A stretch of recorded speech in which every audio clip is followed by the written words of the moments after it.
Alright, so welcome back to Driveway. It is kind of good to get back out in the shop. I've been doing a lot with the house, and kind of as I showed in the last time, got some windows thrown in there when we had that visit by the other Raider. But today I'm in the process of tearing some of the exhaust off of the Explorer so I can do a customary no exhaust startup right before I pull the engine.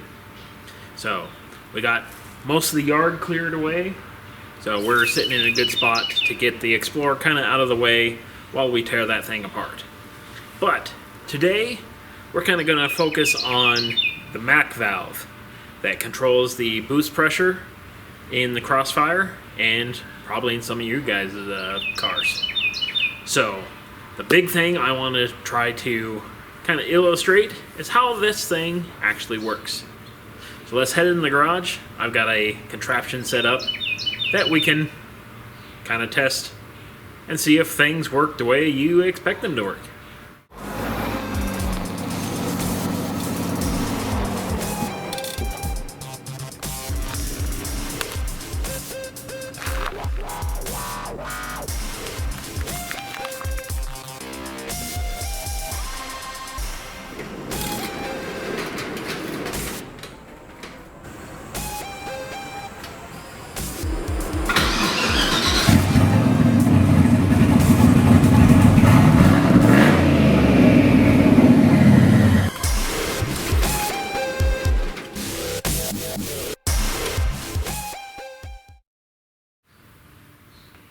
Alright, so this is basically my contraption.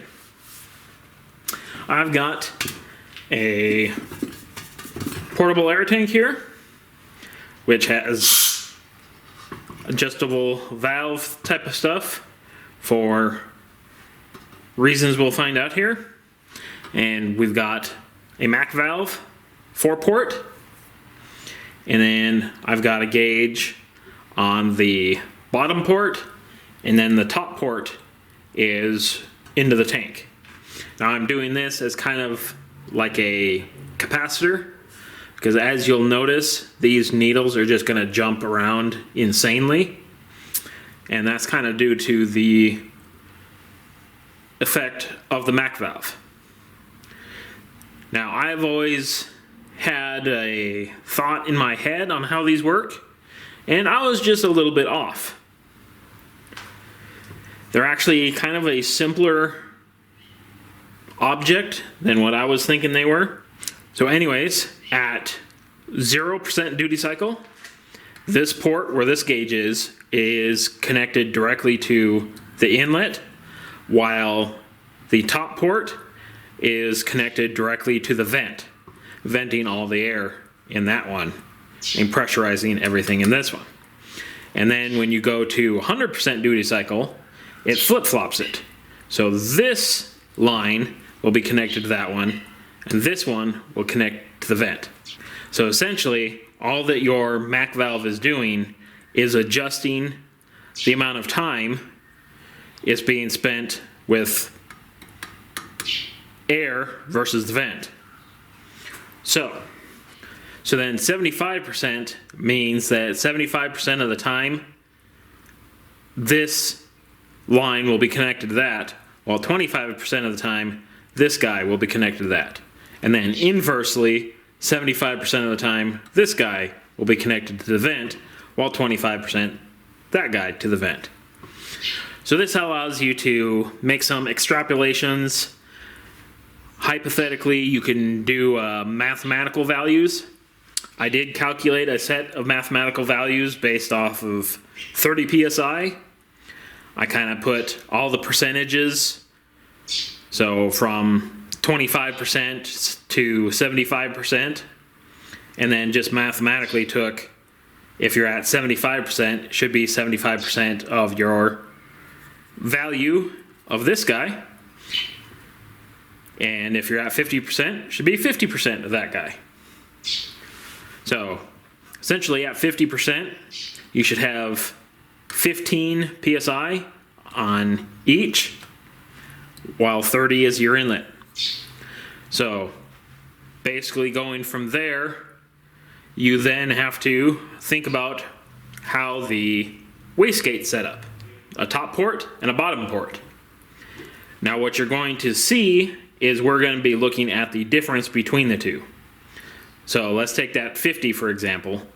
You're going to have 15 psi on the top and 15 psi on the bottom, which will net you 0 psi. So that will behave kind of like it is currently, where the back pressure just pushes the wastegate open and you cross your fingers and hope everything works. So, by doing that mathematical concept, we should come up to, what is it? It's like a difference of 0.6 or half of a psi per duty cycle. So, if we want to put an additional, alright, had to chase a bird away. So anyways, where were we? Alright, so half a psi per duty cycle, give or take a little bit. So if we want to put 5, we need to go up 10.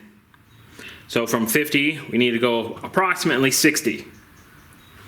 So, essentially to test out to make sure that this is indeed what's happening, this is what we got this device for.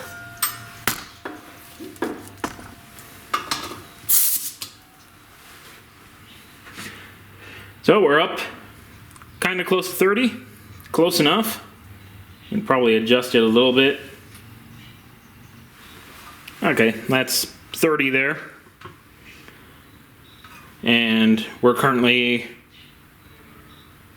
maybe 15 on this guy. So let's just fire this thing up and see where our duty cycles kind of are laying right now.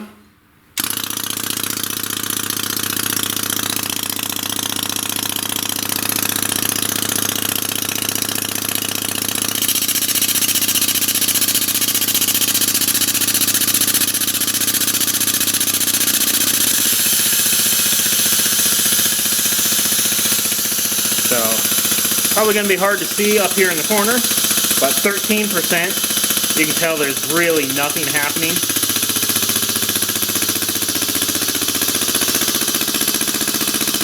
That's where I'm really only trusting from 25% to 75%, just because it's probably difficult for this guy to get off of there. But anyways, I like your 25% or so. Our tank down here is getting absolutely nothing.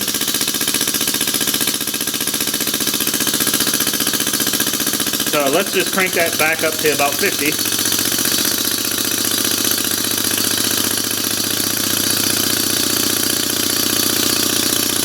So there's 50.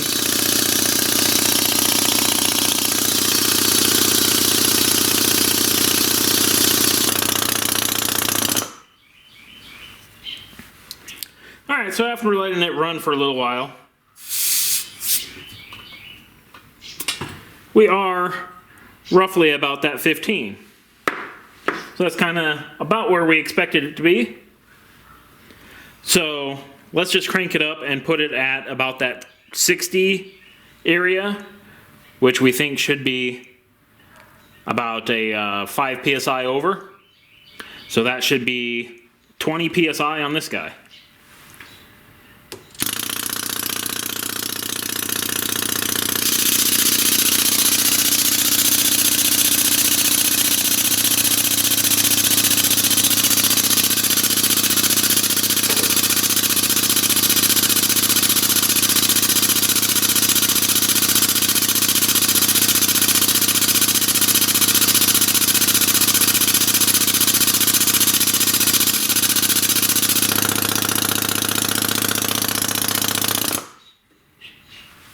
We can see on this gauge that it's pretty darn close to that 20 that we were expecting.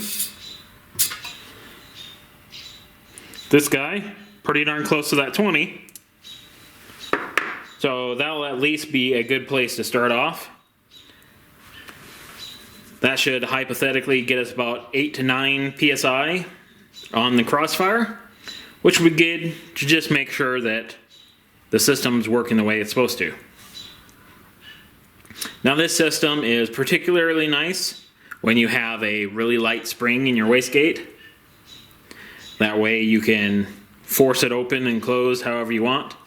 It could even work perfectly fine if you have a heavy spring in your wastegate, because you can actually force it open with even more pressure. But most of the time you end up running the reference line from the turbo itself into the MAC valve, and then you get a weird rising rate thing. So your essentially your 60% duty cycle will be different when you're generating 5 psi versus when you're running about 15 psi. So you actually have to ramp your boost in a little bit different. When we're doing it like this, we can do a little more linear with the onboard air, and we can actually do some fun stuff. I'm hoping to kind of link it to the throttle position sensor. So as you start to feather the throttle, it can pull a little bit of boost out. So that way, if we take it like track running, when you're going mid-throttle through the corners or something, it's not trying to go full 20 psi. It will kind of give us a little more throttle control. Because if you've ever driven a turbo car, kind of one of these aftermarket turbo cars, they kind of almost have a mind of their own once you get into boost, and they just want to get up and go. So this isn't too bad of a little concept. I just wanted to illustrate to myself how this thing works, since I was somewhat sure how it worked, but getting some concrete, real world operation kind of helps out even better. So anyways, hopefully this helps take some of the mystery out of how these MAC valves work. And yeah, we'll be able to dial in a little bit on the Crossfire and take it out for a test drive and see how well that works. Hopefully we'll do that sometime soon here. I've got more house stuff to attend to, and I got that Explorer to mess around with as well. So lots of stuff to do. Hopefully we can get back on this garage a little more regularly and get some work done. Anyways, thanks for stopping by watching. Hopefully we'll see you again later.